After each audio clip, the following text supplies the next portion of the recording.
Hello class 11th, welcome to the channel. तो यार हम लोग पढ़ रहे हैं journal chapter TS Grewal book से। ठीक है, आज की क्लास में हमने क्वेश्चन 23 से स्टार्ट करना है। तो इसमें कह रहा है generalized the following transaction in the books of Bhushan agencies. ठीक है, तो हमारे को ये जर्नल करना है।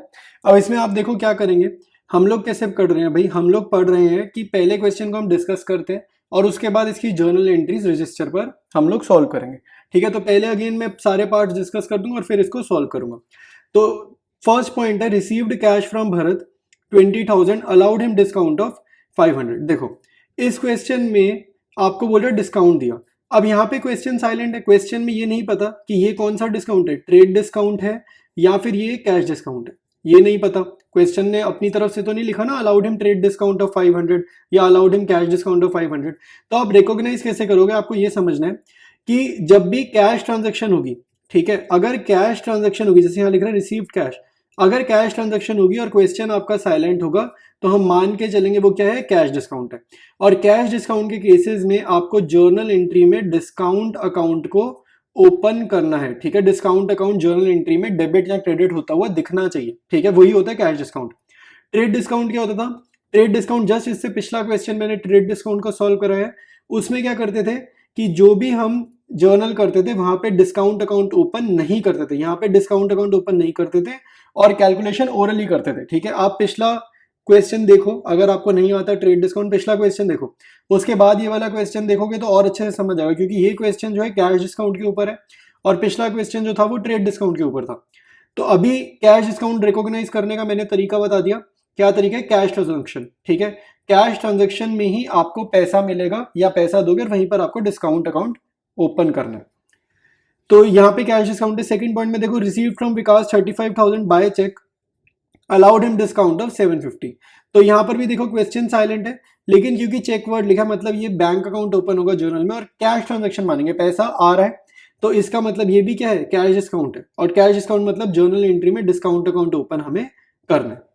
नेक्स्ट है receive cash from Akhil 38,000 in settlement of his dues of 40,000। देखो ये लैंग्वेज याद रखो, जब भी कोई भी क्वेश्चन हो इन सेटलमेंट वर्ड आ जाए, इन सेटलमेंट का मतलब होता है जर्नल में डिस्काउंट अकाउंट ओपन आपको करना है। यहाँ पे कह रहा है अखिल से 38,000 कैश मिला, मिलना कितना चाहिए था, 40 मिलना चाहिए था। ये जो 2,000 नहीं मिले वो क्या हो गए, डिस्काउंट हो गए। तो ये कौन सा डिस्काउंट है, कैश डिस्काउंट है टेक्निकली। नेक्स्ट है receive from Amrit 50,000 by cheque on account against dues of 60,000। यहाँ पे लैंग्वेज बहुत इंपॉर्टेंट है, यहाँ पे लिख रहे हैं on account. On account word का मीनिंग क्या हुआ भाई, कि इंस्टॉलमेंट में पैसा आया। ऑन अकाउंट का मीनिंग हुआ कि इंस्टॉलमेंट में पैसा आया। और अगर इंस्टॉलमेंट में पैसा है, इंस्टॉलमेंट का मतलब क्या होता है, किश्तों में, तो इंस्टॉलमेंट में पैसा आया मतलब बाकी पैसा बाद में आएगा। तो ऐसे केसेस में जब ऑन अकाउंट वर्ड हो तो आपने जर्नल में डिस्काउंट अकाउंट ओपन नहीं करना। ठीक है, क्या कह रहा हूं, नहीं करना ओपन। तो यहाँ पे जर्नल क्या होगा, देखो 50,000 मिले ना चेक से, मिलने 60 थे, तो इसका मतलब है 10,000 बाद में मिलेंगे।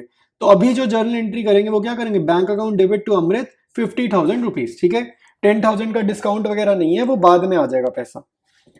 नेक्स्ट जर्नल है paid cash 39,200 to Suresh in settlement of his dues availed discount of 2%। ठीक है, देखो ये बहुत अच्छा क्वेश्चन है, इसको मार्क कर लेना, फिफ्थ ट्रांजेक्शन मार्क कर लेना। इसकी जब मैं सॉल्विंग कराऊंगा तो वर्किंग नोट में इसकी कैलकुलेशन को ध्यान से देखना। ठीक है, उतना आसान नहीं है, गलती से भी 39,200 के ऊपर डिस्काउंट मत निकालना। 39,200 ऑलरेडी डिस्काउंट काटने के बाद का वैल्यू है। ठीक है, ये इंपॉर्टेंट पॉइंट था इस क्वेश्चन का, तो ये सॉल्व करते हुए समझेंगे इसकी कैलकुलेशन को। आगे बढ़ते हैं, कह रहा है paid by cheque 25,000 to Meher in settlement of her dues of 26,000। तो सेटलमेंट वर्ड आ गया, मैंने पहले भी बताया सेटलमेंट वर्ड जब भी आ जाएगा डिस्काउंट अकाउंट ओपन करेंगे, मतलब यहाँ पे 1,000 का क्या है, डिस्काउंट है। फिर है pay 25,000 to Yogesh by cheque on account. On account मतलब डिस्काउंट अकाउंट ओपन नहीं करना, नॉर्मल पेमेंट है, तो योगेश टू बैंक 25,000। फिर है purchase goods costing 1 lakh against cheque and avail discount of 3%। तो कह रहे भाई पेमेंट करिए, कैश पेमेंट करिए। अब ये डिस्काउंट वाला साइलेंट है क्या, कि ये ट्रेड है या कैश है, तो ऑब्वियस सी बात है ये कैश डिस्काउंट है, क्योंकि ट्रांजैक्शन हमारी क्रेडिट ट्रांजैक्शन नहीं है। फिर है next purchase goods costing 60,000 from Akash and company paid 50% immediately availing 3% discount. ये इंपॉर्टेंट है, यहाँ पे आपको क्लैरिटी आएगी कि आपको जो डिस्काउंट है वो किस अमाउंट पर निकालना है। ठीक है, यहाँ से इस वाले पार्ट में क्लैरिटी आ जाएगी। देखो कह रहे हैं 60,000 का सामान खरीदे, लेकिन पेमेंट कितनी करी है, आधी पेमेंट करी है, 50% पेमेंट करी है, मतलब आधी पेमेंट करी है। और इसका मतलब है जो 50% जो नहीं पे करा वो आपका क्या हो गया, क्रेडिट हो गया, उधार हो गया, क्रेडिट ट्रांजेक्शन हो गया, मतलब आधे पैसे दिए, तो इसका मतलब है आधे पैसे हमने नहीं भी दिए। तो अब ये डिस्काउंट किस अमाउंट पे निकलेगा, डिस्काउंट आपका सिर्फ उसी अमाउंट पे निकलेगा जो अमाउंट आप पे कर रहे हो, ठीक है। जो कैश ट्रांजेक्शन है सिर्फ उसी कैश ट्रांजेक्शन पे ही 3% का डिस्काउंट कटेगा, बाकी अमाउंट पे डिस्काउंट नहीं काटेंगे, ठीक है। सॉल्व करेंगे रजिस्टर पे तो और अच्छे से समझ आएगा, वहां पर जर्नल दिखेगा तो और अच्छे से आएगा। नेक्स्ट है sold goods of 30,000 against cheque allowing 2% discount. Again ये कैश डिस्काउंट है क्योंकि कैश ट्रांजेक्शन है। फिर sold goods of 60,000 to Vimal, receive 50% of due amount allowing 2% discount. कह रहे 2% डिस्काउंट दिया। अगेन आपको समझना है कि डिस्काउंट आप सिर्फ उसी अमाउंट पे दोगे जितना पैसा आप रिसीव कर रहे हो, ठीक है। क्योंकि जो डिस्काउंट है क्वेश्चन साइलेंट है, तो आपने इसको ट्रेड डिस्काउंट नहीं समझ लेना, आपने समझना है भाई ये जो पैसा मिल रहा है सिर्फ उसी पे डिस्काउंट है, तो ये कौन सा डिस्काउंट हो गया, ये हो जाएगा हमारा कैश डिस्काउंट। नेक्स्ट दोनों बहुत इंपॉर्टेंट है, ध्यान से समझेंगे। कह रहा Mittal brothers purchase 100 shawls at 3,000 per shawl, तो 3,000 की एक शॉल है, पर शॉल मतलब एक शॉल का रेट दिया। Allowed 10% trade discount and 3% cash discount if payment is made with in 14 days. Trade discount तो देना ही देना है। ट्रेड डिस्काउंट मतलब कि आपको बिना सोचे समझे, चाहे कैश ट्रांजेक्शन हो चाहे क्रेडिट ट्रांजेक्शन हो, पर शॉल 10% आपको ऑफ लगाना है। 100 शॉल ली कोई दिक्कत नहीं है, एक शॉल पे 10% ऑफ कर देंगे तो 100 शॉल पे अकॉर्डिंगली मल्टीप्लाई करके आंसर आ जाएगा। लेकिन जो कैश डिस्काउंट है, कैश डिस्काउंट कंडीशनल है। कंडीशनल कैसे, यहाँ पे एक वर्ड लिखा है इफ। इफ मतलब एक शर्त है, एक कंडीशन है। तो कंडीशन क्या है कि 3% का कैश डिस्काउंट देंगे, कब देंगे, if payment is made with in 14 days, तो 14 दिन के अंदर अंदर पैसा आ जाना चाहिए। फिर कह रहे हैं Mittal brothers received 10 shawls of poor quality which it return, तो इन्होंने 10 शॉल्स तो रिटर्न कर दी, ठीक है। तो रिटर्न कर दी तो रिटर्न की एंट्री कर लेंगे, वो तो हमारे को आती है, उसमें दिक्कत नहीं है। मेन हमें ये समझना है कि कैश डिस्काउंट देना है या नहीं देना। तो आगे कह रहे हैं Mittal brothers settle the payment in 10 days, ठीक है।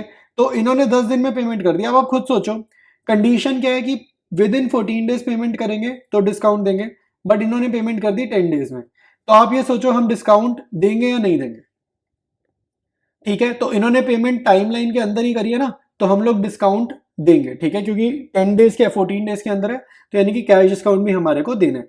तो इसमें 3 जर्नल एंट्रीज बनेंगी। तो जब मैं सॉल्व करूंगा ध्यान से वीडियो को देखना, तभी आपको समझ में आएगा, वरना आप खुद से करोगे तो वेरीफाई जरूर करना, कहीं एक आध एंट्री स्किप ना हो जाए, ठीक है। नेक्स्ट भी इंपॉर्टेंट है। नेक्स्ट में कह रहा है sold to Gupta shawls 100 shawls at 200 per shawl on 4 जनवरी। तो यहाँ पे डेट गिवन है, कह रहे हैं डेट ऑफ सेल क्या है 4 जनवरी, और 100 शॉल्स हमने सेल करी है, गुप्ता शॉल्स को सेल करी है, और एक शॉल कितने की है 200 रुपीज की। Trade discount 25% and cash discount 5% if full payment is made with in 14 days. तो ट्रेड डिस्काउंट तो आपने देना ही देना है, इररेस्पेक्टिव कैश है क्रेडिट, आपने वो देना ही देना है। कैश डिस्काउंट कह रहा है कंडीशनल है, यहाँ पे इफ वर्ड लिखा मतलब कि कंडीशनल है। तो कैश डिस्काउंट कब देना है, अगर payment with in 14 days, 14 days मतलब 2 वीक्स में पेमेंट हुई तो ही हम कैश डिस्काउंट देंगे। तो Gupta shawls send 50% of the payment on 14 January and balance payment on 10th फरवरी, ठीक है। तो अब आप देखो इसने जो पेमेंट है, इसने आधी पेमेंट करी 14 जनवरी को, ठीक है, आधी पेमेंट करी 14 जनवरी को और बाकी आधी करी 10 फरवरी को। इसने पूरी पेमेंट नहीं करी ना, देखो इसने फुल पेमेंट जो है वो नहीं करी विद इन 14 डेज, मतलब 4 में 14 जोड़ो, 4 में 14 जोड़ोगे तो 18 जैन तक फुल पेमेंट हो जानी चाहिए थी। तो इसने 18 जैन तक ना आधी पेमेंट करी है, 50% of the payment on 14 Jain, मतलब 18 जैन से पहले आधी पेमेंट करी है, बाकी आधी बाद में करी है। तो फुल पेमेंट नहीं हुई ना, तो यानी कि कैश डिस्काउंट हमें इस क्वेश्चन में नहीं देंगे, ठीक है भाई। तो पूरा क्वेश्चन मैंने डिस्कस कर लिया। अब करेंगे रजिस्टर पर इसकी जर्नल एंट्रीज। स्टार्ट करेंगे सोल्यूशन। तो पहले देखो कह रहे हैं रिसीव्ड कैश फ्रॉम भरत, ठीक है। तो एक चीज मैं बता दूं भाई, एक चीज मैं बता दूं, चाहे कैश अकाउंट हो या बैंक अकाउंट हो, क्वेश्चन स्टार्ट करने से पहले एक चीज इंपॉर्टेंट है, ये समझ लो, ये बहुत इंपॉर्टेंट रहेगा। कैश अकाउंट और बैंक अकाउंट का नेचर तो सेम ही है, पैसा ही है, ठीक है। दुकान में पैसा पड़ा है कैश अकाउंट, फर्म के बैंक अकाउंट में पैसा पड़ा है तो बैंक अकाउंट। तो याद रखना अगर कैश और बैंक अकाउंट डेबिट हो रहे हैं तो आपको डिस्काउंट अकाउंट को भी क्या करना है, डेबिट करना है, ठीक है। लेकिन अगर कैश और बैंक अकाउंट क्रेडिट हो रहे हैं जर्नल एंट्री में, तो डिस्काउंट अकाउंट भी साथ में क्रेडिट होगा, ठीक है। कैश अकाउंट और डिस्काउंट अकाउंट साथ साथ चलेगा, और क्वेश्चन में अगर चेक वर्ड लिखा तो बैंक अकाउंट और डिस्काउंट अकाउंट साथ साथ चलेगा, मतलब दोनों में से कोई भी लिखो। ये डेबिट है तो डिस्काउंट भी डेबिट है, ये क्रेडिट है तो डिस्काउंट भी क्रेडिट है, ये साथ रहेंगे, ये टुगेदर रहेंगे, ये चीज ध्यान रखना। आपको जर्नल एंट्री लिखते हुए काफी हेल्प रहेगी, ठीक है। सोचना नहीं पड़ेगा कि डिस्काउंट को क्या करना है। तो कैश आइडेंटिफाई कर लेना। कैश क्या होगा भाई, पैसा आ रहा है, इनफ्लो हो रहा है पैसे का, पैसा आ रहा है तो डेबिट करना। पैसा जा रहा है, फर्म के बाहर पैसा जा रहा है, ठीक है, पे कर रहे हैं किसी को पैसा, चेक इशू कर रहे हैं, इशू करना मतलब पेमेंट करना, किसी को पैसे दे रहे हैं, तो कैश या बैंक अकाउंट जो भी है उसको क्रेडिट करेंगे। और डिस्काउंट साथ चलेगा, ठीक है, डिस्काउंट इनका साथ साथ चलेगा। तो हमारे को जर्नल लिखने में हेल्प हो जाएगी। तो फर्स्ट पार्ट देखो, रिसीव्ड कैश फ्रॉम भरत, तो भरत से कैश रिसीव किया तो कैश अकाउंट डेबिट, क्योंकि पैसा आ रहा है। कितना पैसा रिसीव किया, 20,000, तो अमाउंट के कॉलम में अमाउंट लिखेंगे। अलाउड हिम डिस्काउंट, तो मैंने बताया ना कैश के साथ डिस्काउंट चलेगा, तो कैश अकाउंट डेबिट है तो डिस्काउंट अकाउंट भी क्या होगा, डेबिट होगा, ठीक है, डिस्काउंट अकाउंट भी डेबिट होगा। कितना, 500। और क्रेडिट क्या होगा, क्रेडिट होगा सामने वाले का नाम भरत, क्रेडिट द गिवर वाला रूल हो गया एक तरीके से। और मॉडर्न में ये हो गया कि कोई आपको पैसे दे रहा है तो आपकी एसेट अब खत्म हो रही है, ठीक है, आपकी एसेट अब खत्म हो रही है, तो मॉडर्न रूल है एसेट कम होने पे क्रेडिट। और यहाँ पे अमाउंट क्या आएगा, डेबिट का टोटल, ठीक है, डेबिट का टोटल कर देंगे तो 20,500, क्योंकि टोटल ऑफ डेबिट साइड और क्रेडिट साइड हमेशा इक्वल आना चाहिए, ठीक है भाई। तो नेक्स्ट करते हैं, पहला हमने डिस्कस कर लिया, नेक्स्ट ट्रांजेक्शन डिस्कस करेंगे। नेक्स्ट में receive from Vikas by cheque, तो अगेन पैसा आ रहा है तो बैंक अकाउंट डेबिट, ठीक है, डिस्काउंट अकाउंट डेबिट, ठीक है, डिस्काउंट और बैंक साथ साथ चलेंगे। डिस्काउंट अलाउड भी लिख सकते हो, खाली डिस्काउंट भी लिख सकते हो, सब कुछ एक्सेप्टेबल है, ठीक है। और क्रेडिट होगा टू विकास, सेम रूल्स जो ऊपर पड़ा है सेम रूल्स नीचे। अमाउंट देखते हैं भाई, तो चेक पे कितना आएगा भाई, 35,000 का चेक लिखा है, डिस्काउंट गिवन है 750 का, तो विकास से हमें पैसे रिसीव कितने करने चाहिए थे, 35,750, बट इसने हमें पूरे पैसे नहीं दिए, इसने हमें 35,000 दिया, तो बाकी क्या हो गया, डिस्काउंट हो गया, ठीक है। तो नेक्स्ट करेंगे थर्ड ट्रांजेक्शन। तो थर्ड ट्रांजेक्शन क्या है, रिसीव कैश फ्रॉम अखिल, ठीक है, तो अखिल से पैसे मिल रहे हैं तो कैश अकाउंट डेबिट। कितना पैसा मिल रहा है, 38,000। मिलना कितना चाहिए था, बोल रहे हैं ना in settlement of his dues of 40,000, तो अखिल से मिलना कितना चाहिए था, अखिल को क्रेडिट करोगे 40, तो ये जो 2,000 नहीं मिले ये क्या हो गया, सेटलमेंट वर्ड लिखा है, मतलब डिस्काउंट अकाउंट ओपन करेंगे। तो डिस्काउंट अकाउंट कहाँ ओपन करेंगे, डेबिट में, क्योंकि कैश डेबिट हो रहा है, इसके साथ ही डिस्काउंट अकाउंट अटैच्ड है, तो डिस्काउंट अकाउंट भी डेबिट कर दिया, तो थर्ड भी हमारी हो गई।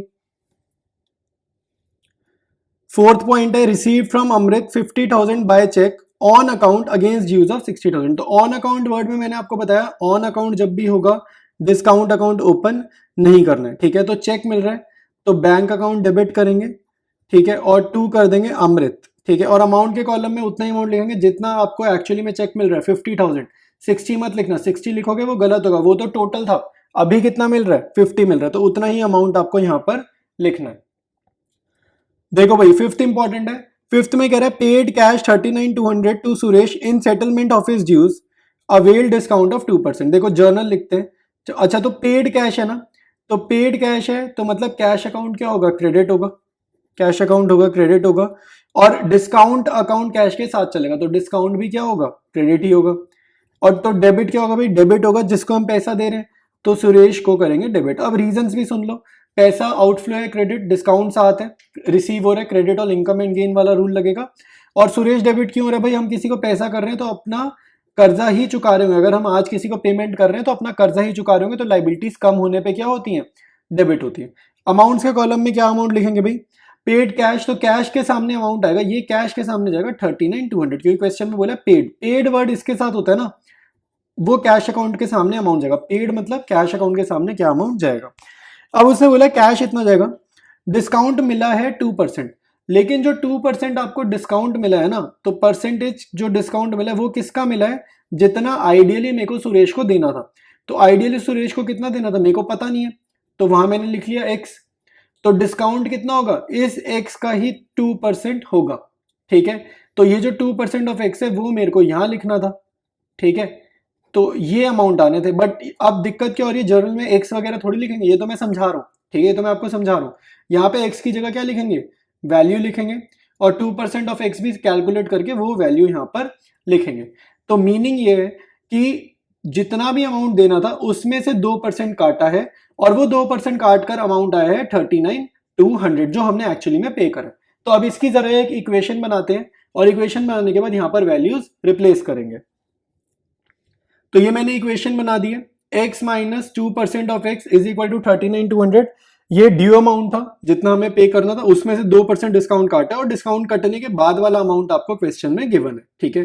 तो ये अमाउंट की इक्वेशन बना ली। तो यहाँ पे देखो आप x minus 2x upon 100 basic mathematical equation है, x के लिए सॉल्व करना आना चाहिए।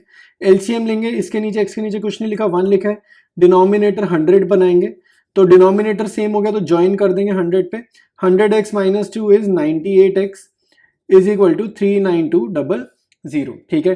तो x कितना आएगा 39200, ये 100 डिवाइड हो रहा है, इधर जाके साइड चेंज करेगा मल्टीप्लाई, ये 98 इधर जाके डिवाइड हो रहा है, ठीक है। तो आपकी x की वैल्यू कितनी आएगी, ये हो रहा है आपका 98 1 ये 98 4 से डायरेक्ट जा रहा है, तो 400 इंटू 100 40,000। मतलब आइडियली मेरे को 40,000 इसको देने चाहिए थे और उसके बाद मेरे को डिस्काउंट मिला है 2%। तो 2% ऑफ 40,000 कितना होगा, ये होगा आपका, ये 20 से 20 गए 800 रुपीज। तो डिस्काउंट कितना है 800 है। सुरेश के सामने कितना पैसा जाएगा 40,000। तो जरा कंप्लीट करते हैं अपनी जर्नल एंट्री। तो यहाँ पे सुरेश के सामने आप क्या अमाउंट लिखोगे 40,000 लिखोगे और ये नहीं लिखोगे x इक्वल टू, ये नहीं लिखोगे, ये तो समझाने के लिए था, ये मैंने काट दिया। और यहाँ पे 2% ऑफ x जो डिस्काउंट आया था वो 800 आप यहाँ लिखोगे, ये भी नहीं लिखोगे, ठीक है। और ये समझा रहा हूँ इसलिए थोड़ा ऐसे हो गया, ठीक है। आपका बिल्कुल नीट एंड क्लीन होना चाहिए जर्नल। तो मूव करते हैं नेक्स्ट एंट्री पे। नेक्स्ट है paid by cheque 25,000 to Meher in settlement. देखो चेक से पेमेंट कर रहे हैं टू मेहर, तो पेमेंट कर रहे हैं तो पैसा बाहर जा रहा है, तो पैसा बाहर जा रहा है तो बैंक अकाउंट क्रेडिट होगा। इन सेटलमेंट वर्ड लिखा है तो डिस्काउंट अकाउंट ओपन करेंगे। डिस्काउंट अकाउंट डेबिट या क्रेडिट, ये मैंने आपको बता दिया, बैंक या कैश के साथ, बैंक क्रेडिट तो डिस्काउंट भी क्रेडिट होगा, ठीक है। डेबिट किसको करेंगे, मेहर को। तो अगर मेहर डेबिट है, इसका रीजन क्या भाई, कोई कर्जा चुका रहे हैं तो लाइबिलिटीज कम होंगी। कर्जा चुका रहे हैं ना, पैसा दे रहे हैं, किसी को फ्री में पैसा थोड़ी देंगे, ऑब्वियसली बात है कोई पुराना पैसा होगा जो हमें लौटाना होगा, वही हम अब रिटर्न कर रहे हैं, ठीक है। तो 26,000 इसको रिटर्न करने थे। हमने चेक के सामने अमाउंट लिखा है 25,000, तो बैंक के सामने 25,000, जो 1,000 का डिफरेंस है वही क्या हो गया, डिस्काउंट हो गया। और ये कौन सा डिस्काउंट है, डिस्काउंट रिसीव्ड अकाउंट, ठीक है। ये कौन सा है, डिस्काउंट रिसीव, फायदा है, credit all income and gains वाला रूल ये लग रहा है। नेक्स्ट देखो भाई, paid 25,000 to Yogesh by cheque on account. तो योगेश को पेमेंट करिए ऑन अकाउंट, तो ऑन अकाउंट में आपको डिस्काउंट अकाउंट ओपन नहीं करना, तो योगेश टू बैंक और अमाउंट के कॉलम में अमाउंट लिख देंगे 25,000। तो सिंपल ही है ये वाली जर्नल एंट्री। तो नेक्स्ट है purchase goods costing 1 lakh against cheque and avail discount 3%, ठीक है। तो अगर हमने गुड्स खरीदे तो परचेजेस अकाउंट करेंगे डेबिट, ठीक है। अगेंस्ट चेक लिख रहे हैं तो बैंक अकाउंट क्रेडिट, क्योंकि पैसा जाएगा, सामान खरीदेंगे पैसा जाएगा, और डिस्काउंट साथ जाएगा, ठीक है। बैंक क्रेडिट तो डिस्काउंट अकाउंट भी क्रेडिट, और ये कौन सा डिस्काउंट होगा, डिस्काउंट रिसीव्ड अकाउंट होगा। तो परचेजेस के सामने आएगा 1 लाख, ठीक है। तो वो बोल रहे हैं ना परचेज गुड्स कॉस्टिंग 1 लाख, ये कॉस्टिंग लिखा है ना, कॉस्टिंग वर्ड, इसलिए ये यहाँ पे 1 लाख जाएगा परचेजेस के सामने। अगर लिखा होता क्वेश्चन में पेड वर्ड, पेड 1 लाख होता ना, पेड, तो बैंक के सामने 1 लाख जाता। आपको कंफ्यूजन नहीं होनी चाहिए कि 1 लाख किसके सामने लिखना है, बैंक के सामने या परचेजेस के सामने। पेड वर्ड होता तो बैंक के सामने लिख देते, कॉस्टिंग वर्ड है इसलिए परचेजेस के सामने लिख दिया। तो 1 लाख के ऊपर 3% डिस्काउंट लगाना है, तो डिस्काउंट लगाया 3,000। तो पेमेंट कितनी होगी, 1 लाख में से 3,000 का तो डिस्काउंट मिल गया, पेमेंट हो जाएगी 97,000 की। और टोटल भी डेबिट का और क्रेडिट का आपका मैच करना चाहिए सभी जर्नल एंट्रीज में, वो चीज साथ साथ वेरीफाई करते रहना। नेक्स्ट हमारी इंपॉर्टेंट एंट्री आ गई आकाश एंड कंपनी वाली, purchase goods costing 60,000 from Akash and company, ठीक है। तो गुड्स खरीदे तो परचेजेस अकाउंट डेबिटेड, ठीक है, purchases account debited to Akash and company, ठीक है। पहले तो हम ना गुड्स खरीदने की एंट्री कर लेते हैं और मान के चलते हैं कि हमने ना अभी पेमेंट करी नहीं, हमने उधार पे सामान खरीदा, ऐसा समझ लेते हैं, ठीक है। तो 60,000 का सामान खरीदा, जस्ट ऐसे ही समझ लें कि उधार पे खरीदा। अब नेक्स्ट एंट्री, इसी में ना हम एक और एंट्री करेंगे, और वो नेक्स्ट एंट्री क्या होगी कि भाई अब हम इसको आधे पैसे दे रहे हैं, तो आधे पैसे दे रहे हैं तो आकाश एंड कंपनी होगा डेबिट। डेबिट क्यों होगा भाई, क्योंकि कर्जा चुका रहे हैं। पहले क्या हुआ है, उधार पे सामान लिया 60,000 का, तो लाइबिलिटी इंक्रीज हो गई, तो लाइबिलिटी इंक्रीज होने पे क्रेडिट। अब कर्जा चुका रहे हैं तो लाइबिलिटी डिक्रीज हो रही है, और लाइबिलिटी डिक्रीज होने पे डेबिट। तो कैसे कर्जा चुका रहे हैं भाई? हम इसको दे रहे हैं कैश, ठीक है। क्वेश्चन में कुछ नहीं लिखा कि चेक वर्ड नहीं लिखा, तो इसको पैसा दे रहे हैं कैश की फॉर्म में। और टू डिस्काउंट, डिस्काउंट अकाउंट होगा आपका साथ में क्रेडिट। अब आपको अमाउंट्स लिखनी समझनी है। 60,000 में से आधे की पेमेंट कर रहे हैं ना, तो आकाश एंड कंपनी को 30,000 हम पैसा दे रहे हैं, बट पूरा 30,000 कैश नहीं दे रहे हैं। जितना भी पैसा हम कैश की फॉर्म में देना चाहते हैं, हमने बोला आधे पैसे देंगे, लेकिन उसमें थोड़ा डिस्काउंट दो हमारे को, तो हमने उसको आधे पैसे देने का वादा तो किया, बट पूरे आधे नहीं दिए, इसमें से थोड़ा ना डिस्काउंट छुड़ा लिया। तो डिस्काउंट कितना दिया मिला है हमारे को 30,000 के ऊपर 3%। हम पैसे दे रहे हैं ना, तो डिस्काउंट हमें मिलेगा, तो ये हो जाएगा आपका 900 रुपीज। तो आधी पेमेंट करने का मतलब है हमने 30,000 में 900 रुपए छुड़ा लिए, तो हमने कितने पैसे दिए? 29,100 उसको पैसे कैश की फॉर्म में दिए, ठीक है। कैश हमने 29,100 दिया, लेकिन हिसाब ऐसा बोला कि अब बचे हुए सिर्फ आधे पैसे हम तेरे को बाद में देंगे, ठीक है।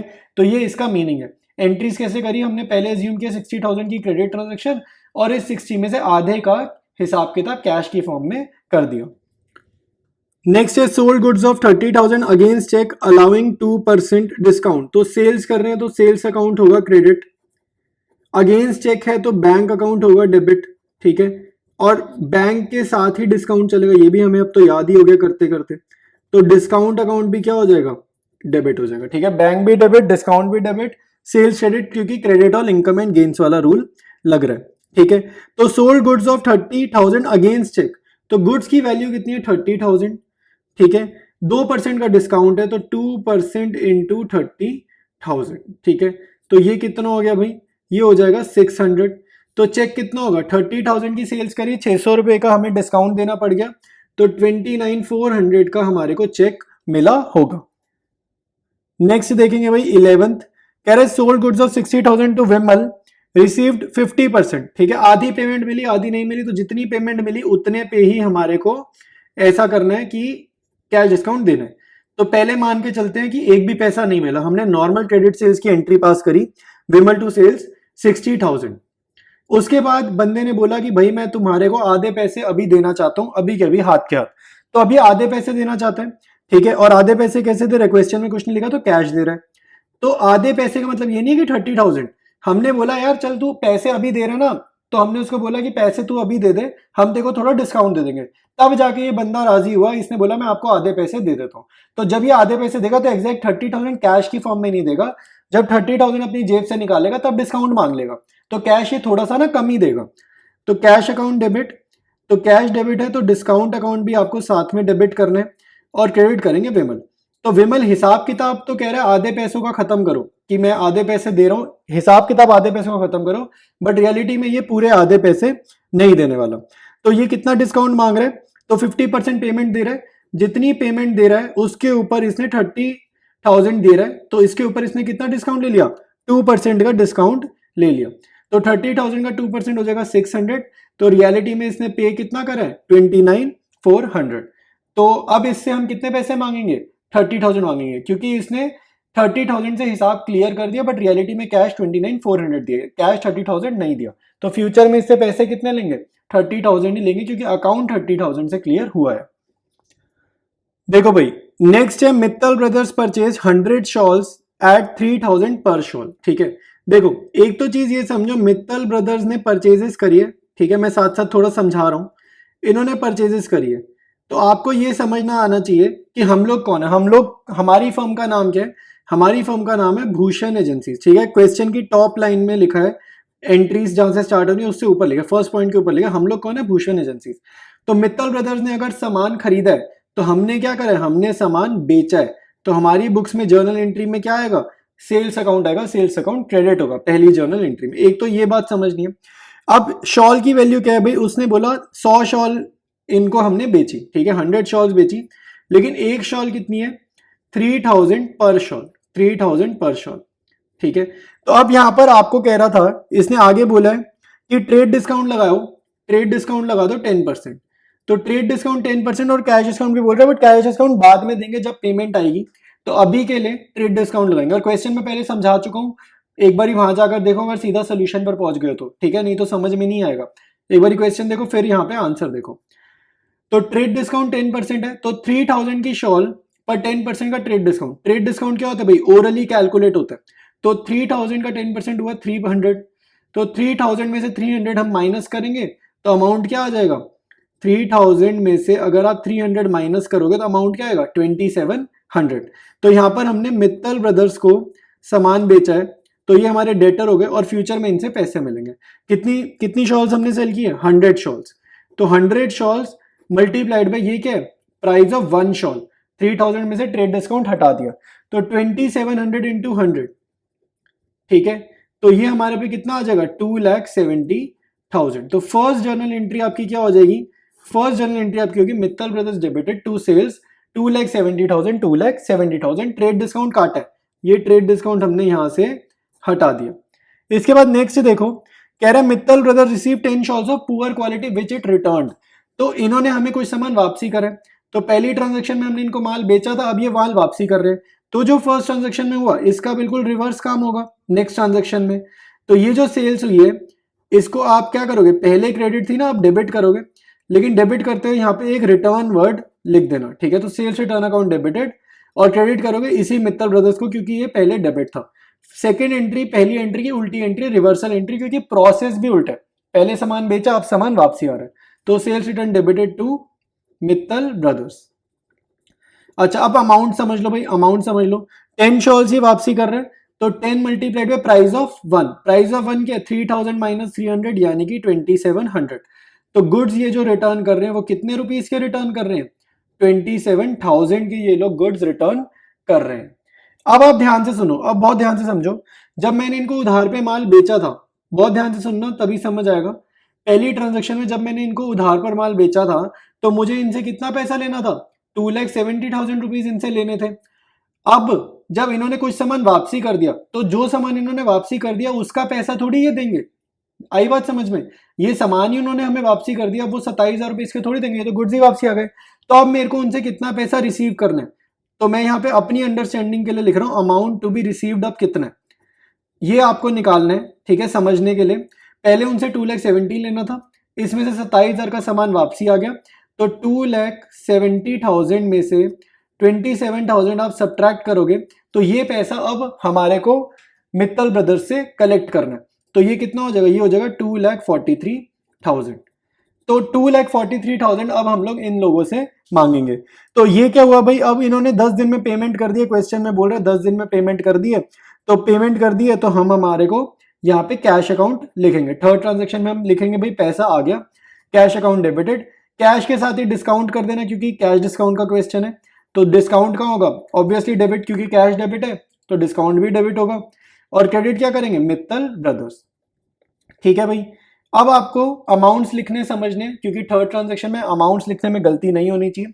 तो ये जो 2,43,000 था ये बहुत ही क्रूशियल था, क्योंकि ये अमाउंट है जो हमें मित्तल ब्रदर्स से अब लेना था। तो मित्तल ब्रदर्स अब हमारे को ये अमाउंट देंगे, तो मित्तल ब्रदर्स के सामने आप क्रेडिट में लिखोगे 2,43,000 रुपीज, ठीक है। अब कैश की फॉर्म में ये कितना देंगे भाई, कैश की फॉर्म में ये पूरा 2,43,000 नहीं देंगे, ये इसमें से 3% का डिस्काउंट कट करेंगे।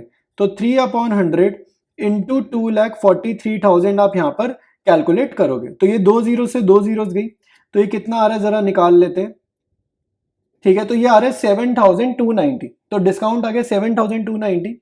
तो 2,43,000 में से 7,290 फर्म को अब नहीं मिलेंगे क्योंकि उसने डिस्काउंट अलाउ कर दिया। तो अब ये कितना हो गया, ये निकालेंगे 2,36,710, ठीक है। मेरे हिसाब से कैलकुलेशन यही है, ठीक है, एक बार वेरीफाई कर लेंगे। तो मूव करते हैं नेक्स्ट क्वेश्चन पे, और ये कैलकुलेशन एक बार देख लेना, मैंने ठीक कर दिया, ये 2,35,710 है, ठीक है, ये मैंने ठीक कर दिया। मूव करते हैं नेक्स्ट पार्ट पे इस क्वेश्चन के, स्टार्ट करेंगे नेक्स्ट पार्ट। तो जनवरी 4th की हमारे को फर्स्ट ट्रांजेक्शन गिवन है, तो हम सेल्स कर रहे हैं गुप्ता शॉल्स को, ठीक है। तो गुप्ता शॉल्स को हम क्रेडिट सेल्स कर रहे हैं जनवरी 4th को, तो क्रेडिट सेल्स की आपको एंट्री आनी चाहिए, Gupta shawls debited to sales account, ठीक है। अब यहाँ पे अमाउंट का ज्यादा प्रॉब्लम है, एंट्रीज तो आपको आती ही होंगी अगर ये वाला क्वेश्चन कर रहे हो। तो मेन दिक्कत जो इस क्वेश्चन में वो क्या है, अमाउंट निकालने की। तो जनवरी 4 को क्रेडिट सेल हुई, तो Gupta shawls debited to sales, ठीक है। ट्रेड डिस्काउंट कितना है 25%। एक शॉल कितने की है भाई, एक शॉल हमारे को बताया गया, प्राइस बताया गया 200 का, ठीक है। इस पे आपको माइनस करना है 25%, तो 200 का 25% आपको सब्ट्रैक्ट करना है, तो 200 का 25% होता है 50 रुपए, ठीक है। 200 का 25% निकालोगे कितना होगा 50 रुपए, तो यानी कि एक शॉल का price after trade discount of 25% कितना है 150, और हम कितनी शॉल सेल कर रहे हैं 100 शॉल्स हम सेल कर रहे हैं, तो 100 shawls into price of 1 shawl, तो 150, तो 15,000 रुपीज आपका यहाँ पर अमाउंट आ जाएगा, ठीक है। इसके बाद कंडीशन ये थी कि कैश डिस्काउंट तब देंगे अगर पूरी पेमेंट करेगा वो, ठीक है, पूरी पेमेंट करेगा विद इन 14 डेज, बट ये नहीं कर रहा पूरी पेमेंट विद इन 14 डेज, ये हाफ पेमेंट कर रहा है, ठीक है, हाफ पेमेंट कर रहा है जनवरी 14 को, और उसके बाद ये हाफ पेमेंट करेगा फेब्रवरी 10 को, ठीक है। तो ये क्योंकि पूरी पेमेंट नहीं कर रहा है, तो आपने कैश डिस्काउंट को इग्नोर करना है, आपने सिर्फ पैसा रिसीव करने की एंट्रीज यहाँ पर करनी है, ठीक है।